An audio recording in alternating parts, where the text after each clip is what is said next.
well, that looks about it. The fairing's fully on, the seat's on, the tank's on. I've got to get some petrol for her to put it into the tank, of course. The battery is on charge at the moment, so the battery's not ready, so she isn't quite ready for starting.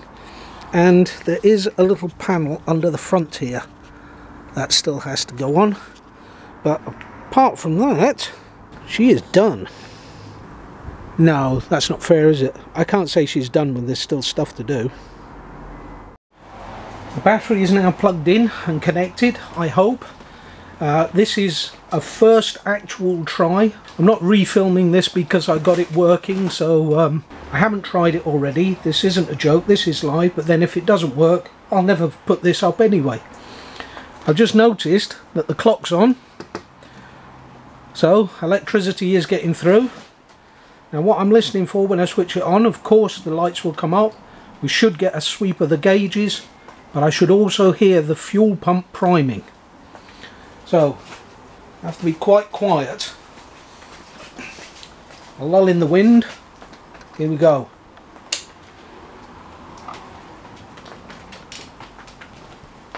Okay, I can't hear the fuel priming. We've got a neutral light, we've got an oil pressure light. I've got a red light here, but I don't know what that is. Excuse my head. ABS. I've got an ABS warning light on. Right, ladies and gentlemen. First try at start. Clutch in. The kill switch is on. Push the button, try.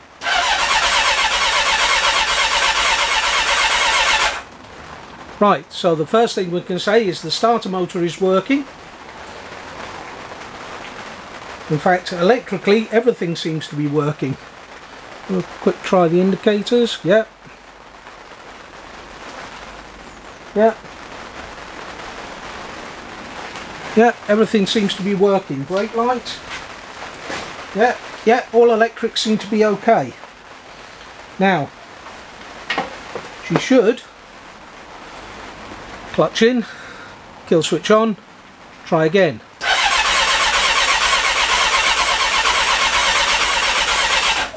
Ah, okay, what I haven't done is choke. Pull the choke out, try again.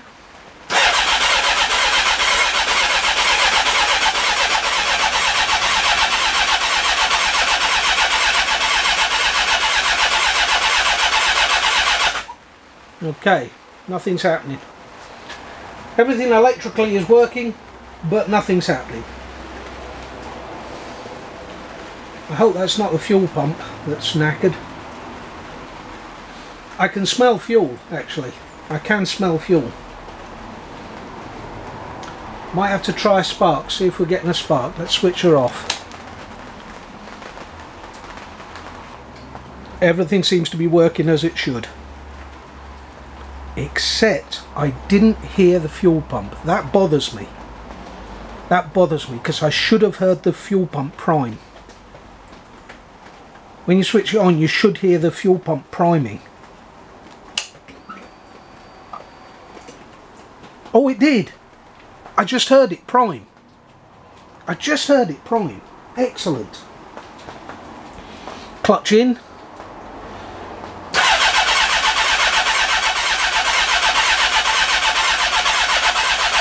No ignition.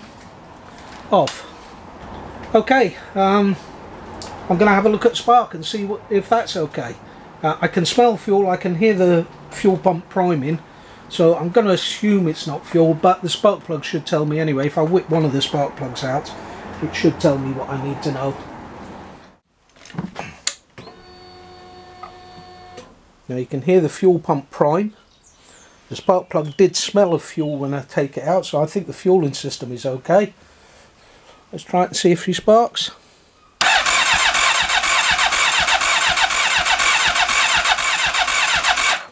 No spark. So okay, that confirms that we haven't got a spark. I've checked the connections. This is the connection for the coil. It's definitely plugged in. I've also checked the connection for the pickup to make sure that the pickup is plugged in. that's definitely plugged in. At least I know why it's not running. Now I need to find out why it's not sparking. The next thing I've checked is the ignition fuse, and it says on there 20 amp F1 ignition, and that is fine.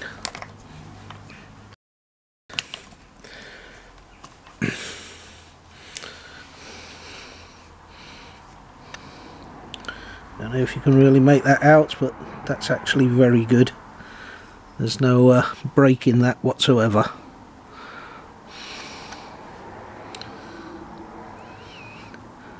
So no problem there. I also checked it with the multimeter, which I've done already. That fuse is sound.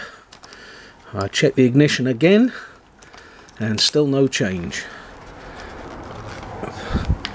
The only other fuses in here, which I'll check anyway, just while I'm here, if I can get into this thing.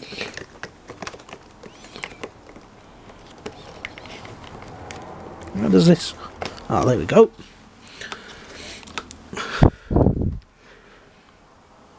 Right, I've got a spare 20 amp, a spare 10 amp. What fuses have we got here? We've got the fan, the clock, well we know that's working. The turn signal brake light, we know that's working. ABS main, I've got no idea. It's because I can't check that until the bike's actually running. After that we've got tail light, horn, well we know that one's working because the horn worked. Then the next one we have headlight, well we know that's working because we couldn't switch it off. And the next one is the start circuit, well we know that's working because the engine's turning over. So fuses aren't the issue. I've also, should stop humming, I've taken this magic box out, which goes into the igniter box. I've checked that these are securely in, that there's no frayed or damaged wires. I can't see anything wrong with those. I need to find somewhere to wedge the earth lead, so I've got a good earth somewhere.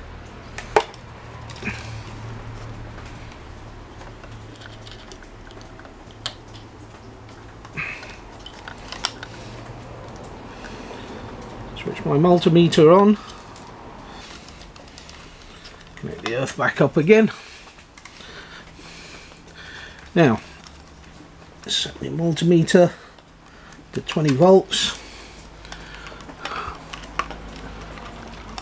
Oh, reading minus 0.2 at the moment.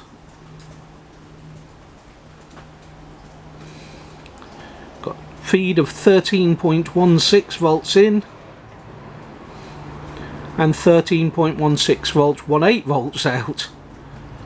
That's actually because I've got a charger on the battery at the moment, so that will pick up slightly as the battery charges up. But yeah, there is fuse going across the... there is power going across the ignition fuse.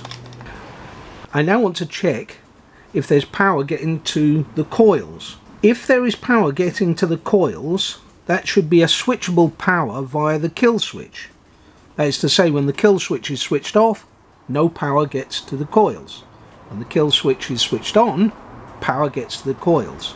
So that will tell me if the isolator circuit, that is the kill switch and the bank angle sensor, are working properly. If there's no power getting to it, then either the kill switch or that bank angle sensor may be faulty. What do they call it? Oh, BAS, bank angle sensor. It's not an ankle sensor, it's an angle sensor.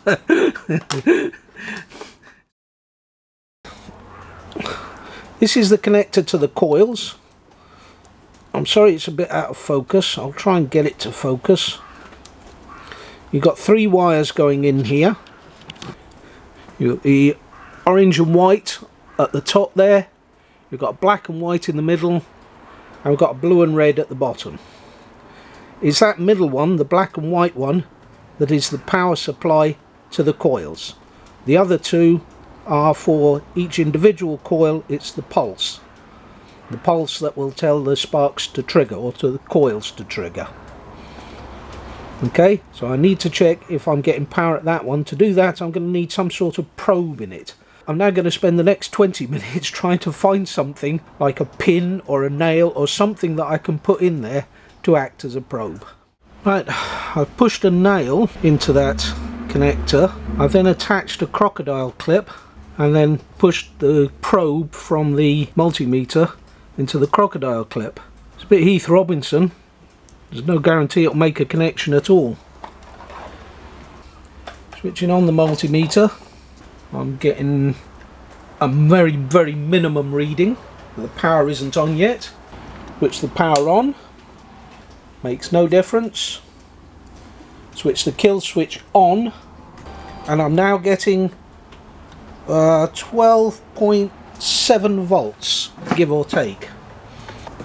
Right, so you can see where the red lead is going up towards the connector, the black lead is going towards an earth on the frame.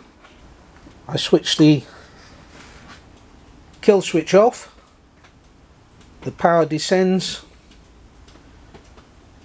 down to a very minor amount. I switch the ignition off, makes no difference. Oh, it goes to 0, there you go. Switch the power back on.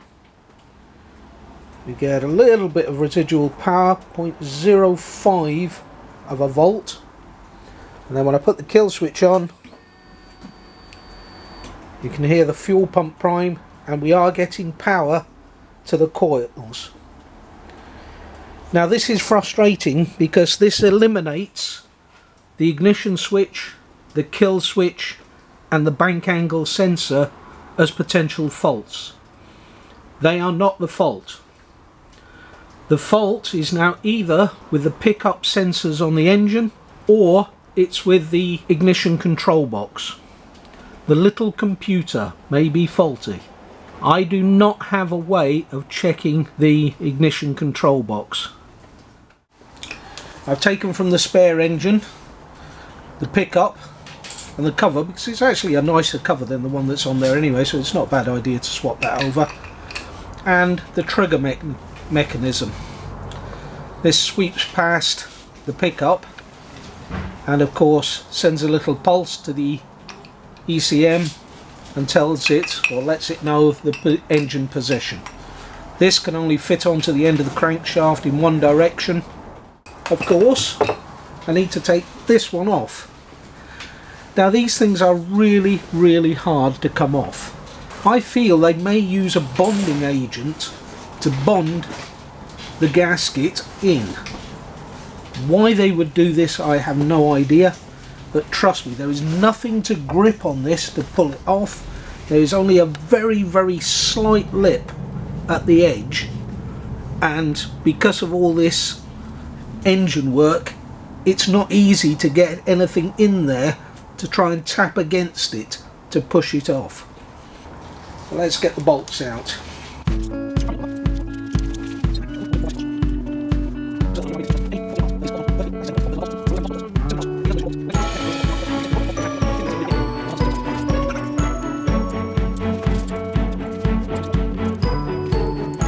There we go, 6 bolts out.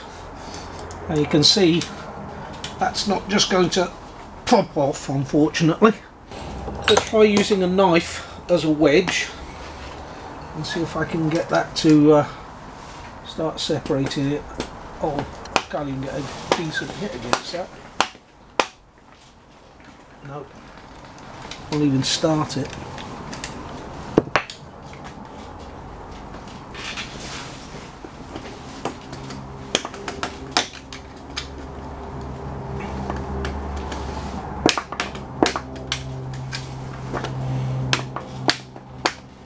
Oh, that worked.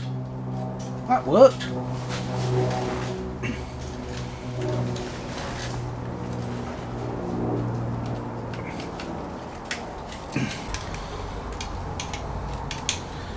I want to cut that wire.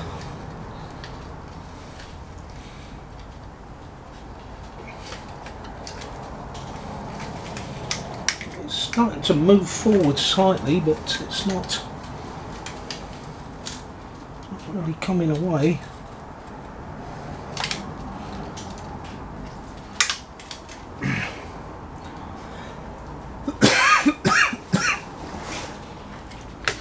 Now some people might be tempted to drive a screwdriver in there. I won't do that because that can damage the mating faces.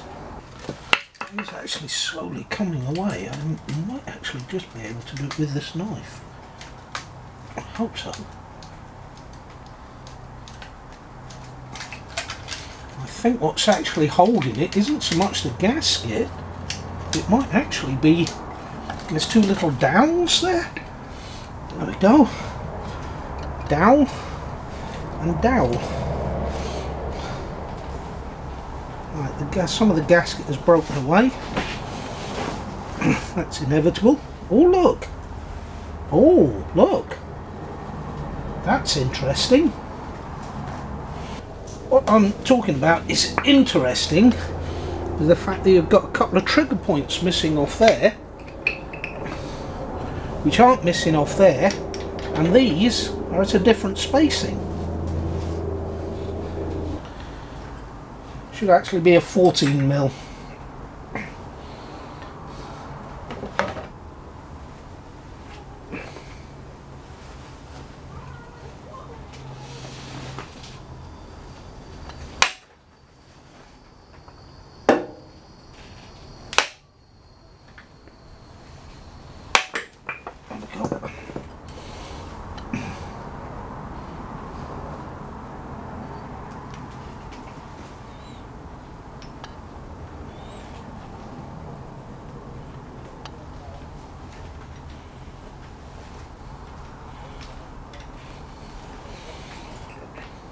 Don't want to get these two confused. Well, I've got one marked MFP and one marked MEJ, and you can see they are clearly different. Now let's try fitting that onto there, I hope.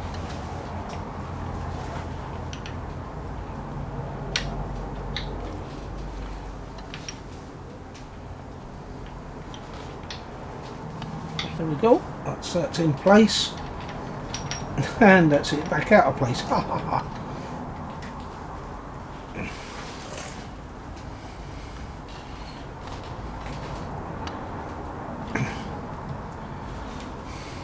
So it looks as though the trigger plates are completely different, and that may be why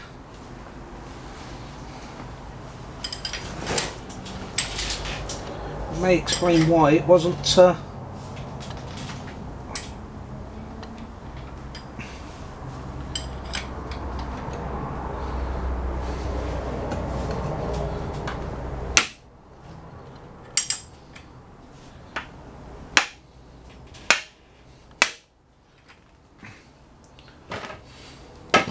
that may explain why it wasn't working.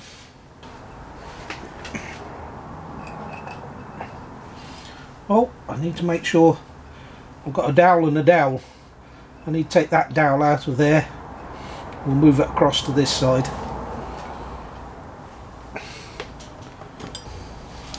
So it is possible that the ECM wasn't recognising the pulse from the trigger and was therefore unable to make the ignition fire. That's the dowel transferred. Just grabbed it gently with a pair of pliers, wiggled it back and forth, not enough to put any teeth marks in it, just very gentle, and worked it out, and then just pressed it into the other side, and it slides in quite easily. So I'm going to put this back on as is for now. Normally I would change the gasket. I'm not going to change the gasket just yet. I want to know if this works first. Right, first thing, check we've got a neutral light. Of course, all lights coming up first. Yes, we have a neutral light, we've got the oil pressure light, we've got the ABS warning light. So everything's on there as far as it should be. So let's transfer you down. What I'm looking for is to see if this spark plug fires. I'm going to be so happy if it does. Yes! Yes! That worked. Right, now I should be able to plug this back in, because the original plug is still in there. Let's see if she'll fly.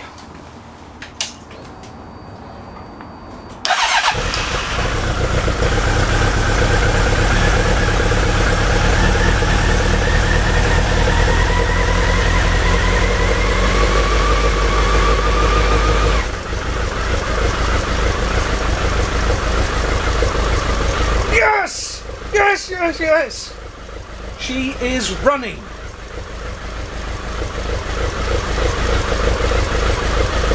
Right, let's put her back together.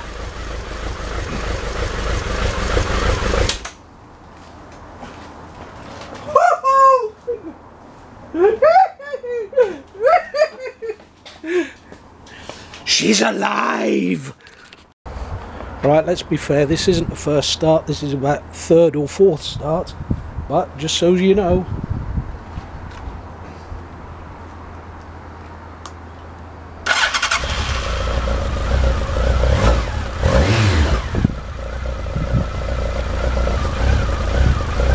She's running.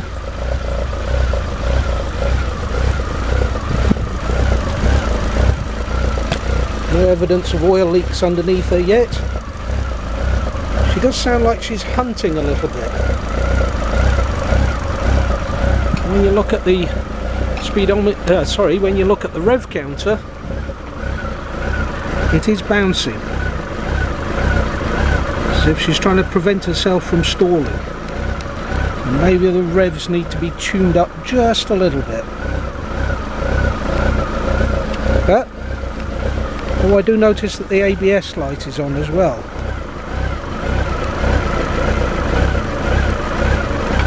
Nevertheless, she is going. Oh dear, she's having a little whittle and got a leak from a hose. I'll have to replace the hose. Oh dear. Okay, so I've replaced the coolant pipe attached on the spare one that I had. I did reroute it slightly because the previous one was going between these two larger hoses here. Sorry, these two larger hoses here, and winding in between them. I've taken it underneath so that it comes round and attaches onto the oil cooler there. I've lost a little bit of fluid in the process, but hopefully it will cool up from the reservoir, and I can just keep an eye on the reservoir to make sure that we have enough coolant in there. We do still have an oil leak. Okay, it took a little while, but I've managed to cut out a replacement gasket. I've now got to, I've used the spare casing as a template. I've now got to take off the casing off the bike, clean up the faces on the bike and on that casing, and then we'll be able to put this replacement gasket on. Okay, let's try for a cold start.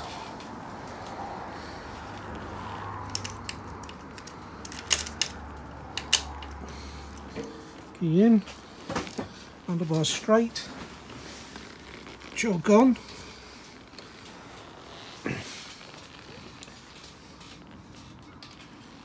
Kill switch on, and ignition on.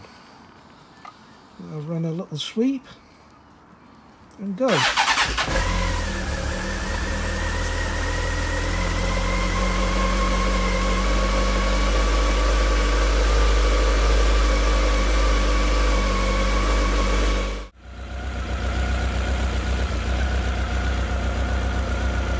Well, it seems to be her ticking over nice and steady now.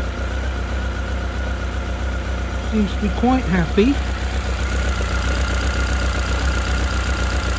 Very slight tacketing, not not overly, not greatly.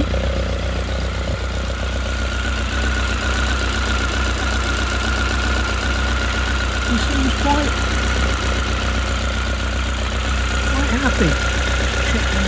any oil residue. There doesn't appear to be any. I'll have to take off for a run to find out. Nothing on the ground indicating any leaks.